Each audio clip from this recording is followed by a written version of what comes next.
So when there's students that have a particular issue, when they believe, well, I've been showing up every day, why are you on my back? Well, yeah, you show up because you walk in at 9:30 and then you're leaving at 11:30. Most other people are showing up at 7. You have to put the time in to really get the results. There are certain circumstances we've got to check on it. It could be that the kid is working at home on a virtual addendum. Maybe they're doing 2 courses at home and 2 courses at the school. We have to check things out. But if it's an issue of laziness, part of the use of the talk with graphs is it points out that there is a consequence for not putting the time in. Issue number 4. The student is talking, whether with friends, on the telephone, whatever. The intervention is various forms of gentle reminders followed up with the talk with the graphs, showing how time spent gabbing is not counted toward their progress toward diploma.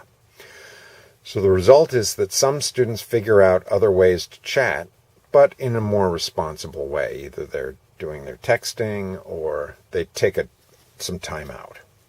Issue number 5. It's a time management issue as well, this issue number 5. Students have poor posture, they look glassy-eyed, they just don't look happy. Now, possible interventions include the teacher taking time to talk about the brain and oxygen and water, about how it's important to look around the room every 20 minutes. There might be a short interlude with music, perhaps 3 times an hour for 30 seconds, just to remind people that it's okay to stand up and take a breath, take a deep breath. Let's all go. You can do it, anytime you want, but why not right now? I think what's important in the Apex environment is that we're not mandating conscripted behavior, everyone doing something all at the same time. However, there are some good ideas over the next 15 minutes. Why don't we all take a break? You choose when to do it, but let's have a little walking around. This is very good. It provides some brain balance, and there's studies that show right and left brain are activated by walking, for example. So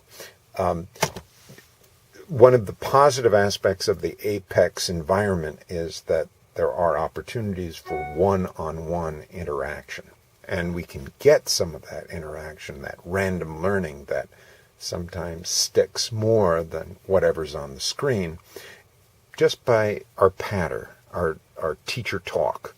And this is one of the reasons for this audio CD, is to encourage you as a teacher to listen to what the other teachers in the Apex environment are doing. We can also learn from how others handle situations and say, boy, I'm going to try that technique in the future. If you're ever able to watch Savain in action, either on YouTube or by visiting one of his classes, you will pick some tip up, I assure you. So,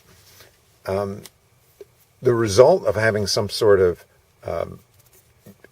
indirect method of reminding people is that it's not really coming from the teacher. We have an audio CD that plays 20 minutes of dead air, you can't hear a thing, and then a short 30-second segment of gentle piano music is played. And then it goes back to another 20 minutes of dead air.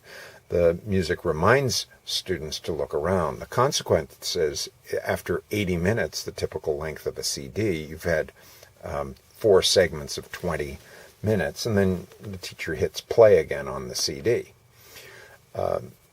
Students will appreciate the need for a break, but they often don't think that they have the power in themselves to create a mini break by just standing up, twisting, stretching, and then sitting down again. Issue number 6. A student is confused by a question in Apex. Now, here's one of those, welcome to being an adult, and welcome to life. Sometimes things are confusing. Just because it's in a textbook or on a computer screen doesn't mean that that's the only way a question can be asked. Teacher takes a photo of the screen or writes down the question and says, I agree, this is a confusing question. In other words, confirming the student's state of mind, or I can see how this could be confusing. Second part is, let's read it carefully together. Maybe there's something in the answers that can give us an idea of what they're looking for, and perhaps understand what the question is about. The teacher can listen to the student read out loud, and then together they can dissect the question. This is a method of analyzing together, or collaborative analysis. If the teacher is really confused too, then we could say, hey, look, Apex is made by humans, and there are many things that humans do that could be improved. Let's send a letter to Apex or an email. And there's an 800 number to report problems to Apex. Apex also receives comments by email.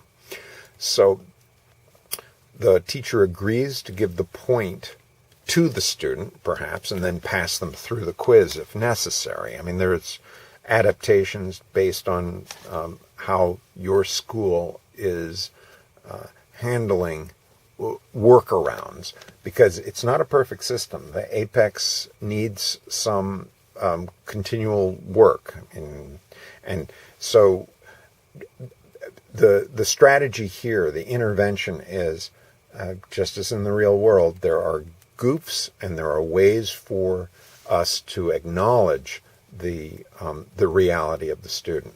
The result is that students learn that there's more than one way to approach a problem. They're also supported in their self-esteem because their perception of the confusion is confirmed by the teacher, so that the student's perspective is not denied or rejected.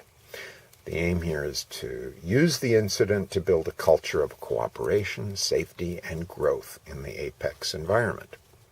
Issue number 7. The printer isn't working. I can't get a study sheet. And so the intervention is, first, the teacher sits down with the student and shows how we can make notes without a worksheet. I mean, imagine having to read a book and then prepare in your mind a summary of what you've just read, and there's no study sheet with it. Oh my goodness.